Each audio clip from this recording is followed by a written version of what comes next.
What's up, guys? So I ran a bunch of laps tonight in the Cayman. I know I'd reported I'd run in 154.2. I was launching from Howard's session, not the calm session, and the temperatures were a lot different, about 10 Celsius. So that's significant as far as making power. I did run a couple purple sectors tonight, but they were cornering sectors, not anything that included any piece of straight track really. Um, the straightaway, like back straight, was down like 3/10, even with the perfect exit. So that's a time difference. So this is closer to the times that we'll see in the race. So I did a bunch of 55, pretty much all 55s, except for my first session, a couple 56s, 56.2, 56.3. So what I'll do is we'll let the first lap play through, and then I'll come back to it and talk through it. And we'll go over each corner. I'll try to fast forward through the straightaways, try to keep the video a little bit short so you don't have to spend too much time here. But let's get to it.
Sorry, I said I would fast forward through straightaways. I will on the replay when we talk through it.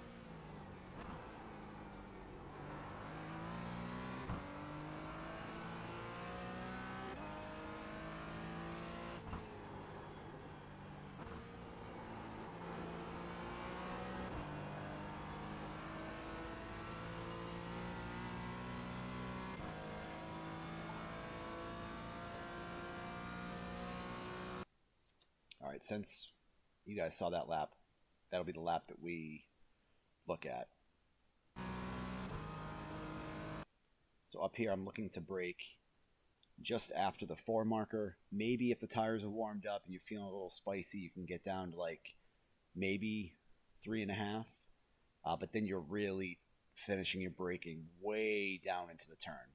But as long as you get all your braking done and you have the car settled before the bump, right at the apex here, you'll be fine. So this bump is really tricky. You cannot be wide open throttle before it, but you can start to feed in some throttle when you're going over it. And that's really consistent in a lot of places in this car.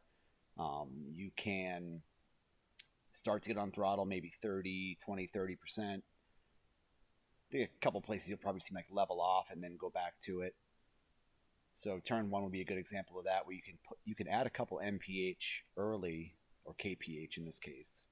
You add a couple kph early, and you'll have those once you go to full throttle. So obviously you have a higher speed at the end of the run, at the end of the short straight there. So again, braking just after the 4, cold tires, maybe at the 4.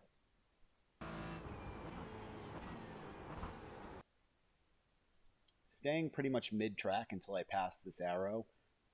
The arrow and the seam, if you put the car right here and that's where you start turning in, that's where I like to be. So carrying This is where I am at brake pressure here, carrying some trail brake. As soon as the car takes a set and starts to turn in, I'll feed on a little bit of throttle, but waiting for that bump to clear underneath the car before I go back wide open. And there it was right there. You can see I'll go back to partial throttle and then work back up to full. As the tires wear, you might find yourself washing out closer to the curbing. That's what I was doing when the temps were a little bit cooler. The car had more grip. You can carry more speed through here. But I think for our temps, a close to curbing exit is going to be best here.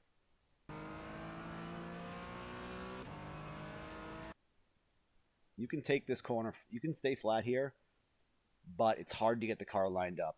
I do think a little breath off the throttle here is beneficial to work the car to the right and get it pointed in the angle that you'd like.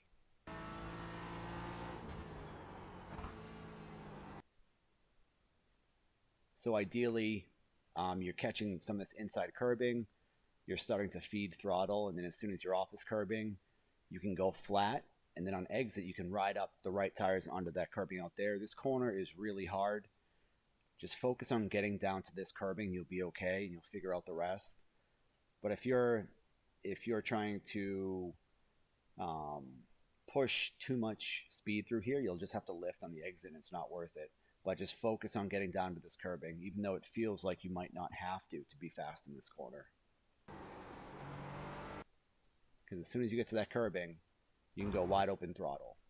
It's pretty flat, but if the car gets disrupted, you can certainly use a partial throttle position.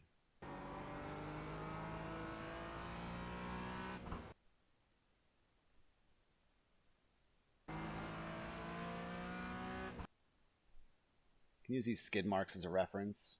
There's no good reference points here. A lot of it's feel. This is a pretty quick section. So a lot of it is feel and the speed and RPM that the car is at, what you can hear for when you start braking here. This corner, it's a tight 90. It's actually where my engine blew up, and I sat right here in the grass for about a half an hour while the session went on. So this is where I get to watch this corner a lot in real life. So hustling the car down, if you can get it down to the curbing and on the curbing and pointing this way, you can get to throttle pretty early. And the whole goal here is to get the car straight, add a bunch of throttle, maybe half or let off for this right-hander, back on the throttle again, then let off again so you can turn into like the bottom S's, and then back on power again. So you shouldn't have to do any braking whatsoever after you make this left. It's just an exercise in building speed piece by piece.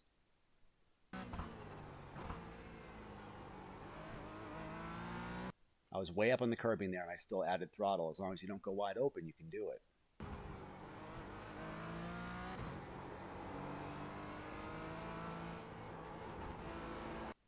So the end of this curbing here should be your hard turn-in point. You can use this curbing. You can go on it. Again, discretion. Use it. If you're wide open throttle and you disrupt the car here, it's going to throw you into this dirt and into that dirt over there. If that happens, just keep the car straight. Maintain maybe 50% to 60% throttle, and you'll be able to drive right through it. If you try to get smart with it and try to stay wide open, then you'll just spin. A lot of this is feel. If your angle's wrong here and you know that you're going to run over this part here, the track limits allows you to take a lot of curbing here and even a lot of grass and dirt. But there may be consequences for that. So if you know you're going to hit it, that's fine. Just make sure that you come off the throttle a bit.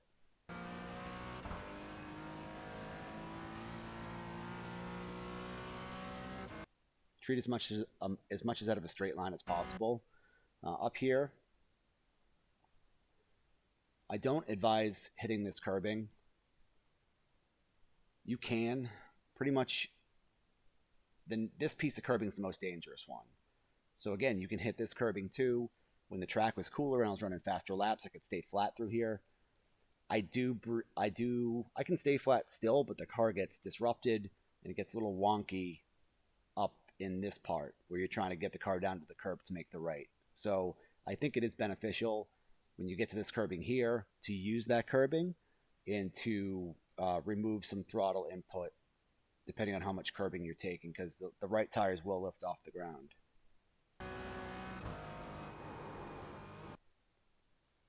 Did catch some curbing, which is fine, and then back flat. What you want to do here is, it comes up very fast, so you're super early on turn in on this right-hander. And in this car, it's you're coming off the throttle. I'm up in 6th gear. You can stay in 5th, but I feel like 6th is good for timing, because then you've got a lift, a downshift, and a light brake, and then back to wide open throttle. For me, the rhythm of going from 6th to 5th works here, and the car turns. The car feels more stable in 6th over this curbing here. So again, super early. As soon as I clear this curbing, I'm already turning the wheel to the right. Super early.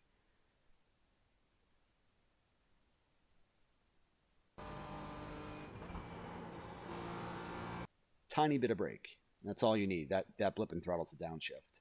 So there's a tiny bit of brake, and then back to wide open throttle.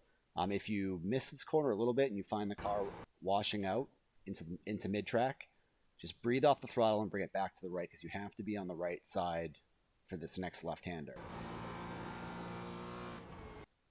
So there's an undulation in the track. The track goes down and then back up.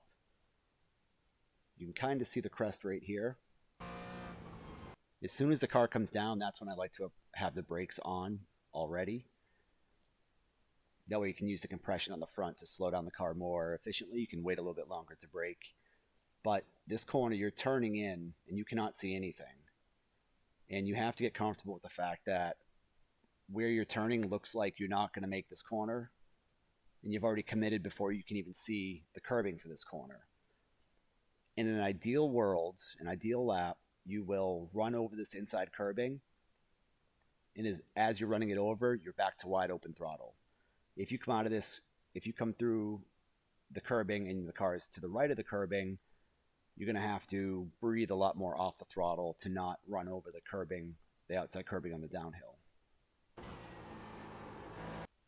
I did not hit the curbing in this lap here, but you can hit the curbing, and it does not disrupt the car. And I feel like if I get onto the curbing, I'm on my fastest line through here. But you can see where I go wide open as soon as I get to that curbing. Here I'm braking. There's a break in the hill. Right after the 2, the track flattens out a tiny bit before it goes back uphill again. So I want to be on the brakes before the front end compression is gone at this 2 marker. You can see how the car points up towards the sky. That's where you want to start your braking. If you wait until after the 2, you're not going to be able to slow down the car enough. If you brake too early here, you're going to be kind of in a no man's land between the arrow and between this arrow and the corner itself. Ideally, you want to be able to carry enough speed from the 2 to the arrow that you can carry a trail brake pretty much from here all the way to your turn-in point.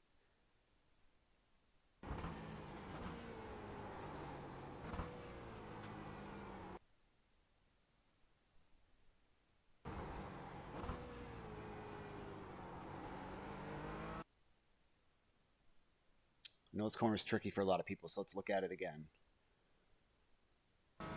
I'm braking at the steepest uphill point before the 2.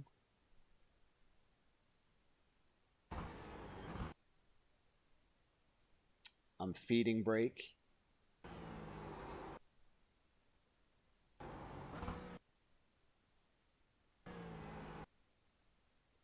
You can come all the way out and use this curbing, but it's not worth the risk.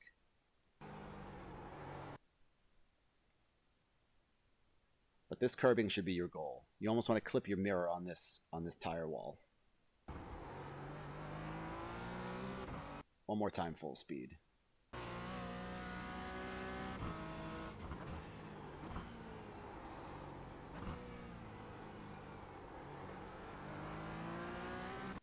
You can probably do the braking there a little bit smoother, but I'm just trying to get the car exactly where I want it, and sometimes I do that with the brake pedal.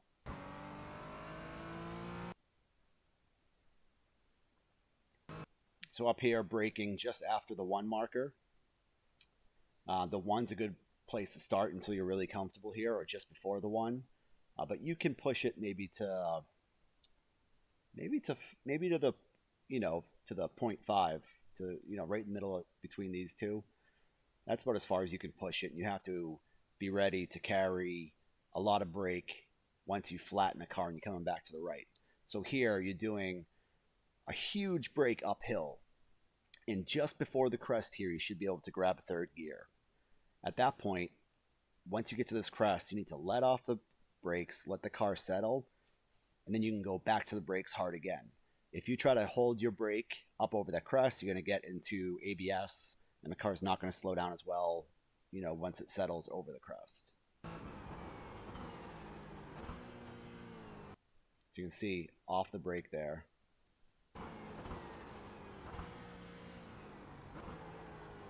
Finish the brake because you need to be all the way down tight to this curbing. It feels super slow, and it is.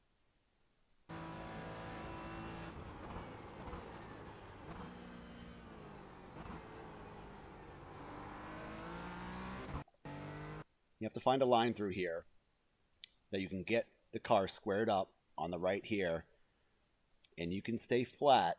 You may have to do a little breathe over here because the car is going to want to step out. The back's going to want to step out when you come back to the right. You essentially from here want to be flat all the way down through this section. But you have to get the car squared up at the apex here. You have to have it pointing in the right direction. Even if you have it mid-track, then you have to bring it back to the right. You're not going to have enough time to make the turn in for the left. You have to get the car all the way down here. If that means over-slowing on entry here, that's fine, because you'll pick up so much time on people in this section.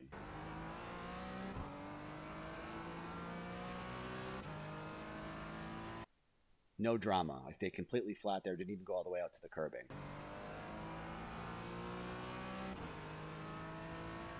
And here, I'm staying flat. There's not a good reference point here, but you don't have to slow the car that much here, as long as you have it pointing in the right direction going down the hill. So I do a light brake here, keeping it in 4th for this part. A light brake here to get the car track left, pointing downhill in the right direction. And then I do another light brake to the right, grabbing 3rd gear because the car turns a little bit better. And then you're just waiting for wide open throttle.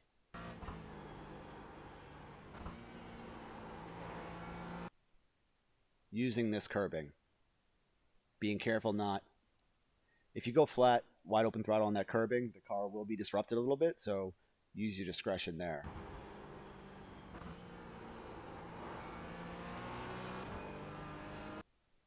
I do feed in the throttle a bit here because the car can get unsettled.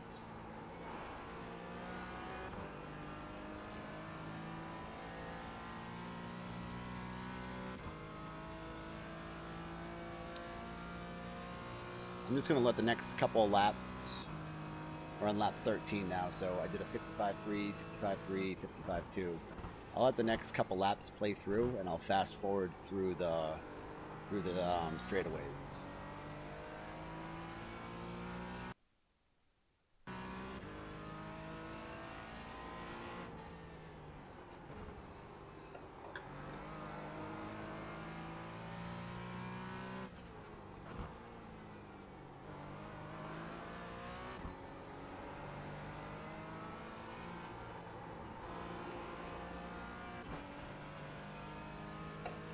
It's a good example of hitting the curbing and letting off the throttle a bit. Got into that dirt.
Sorry.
All right, I'll kill it there. Just one more thing to look at.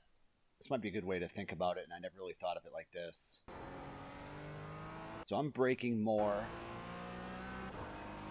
for the right-hander than I am this left-hander. Maybe that's obvious, I don't know, but I noticed it on a couple of laps, so it's a good thing to think about if you're a little bit slow in the section is brake more for the second part than the first part.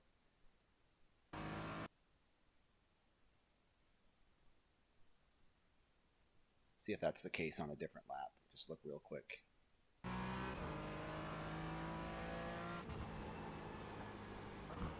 Yeah, definitely. Okay. All right, that's it. I hope this helps you guys find a little bit of time. See you all on Thursday.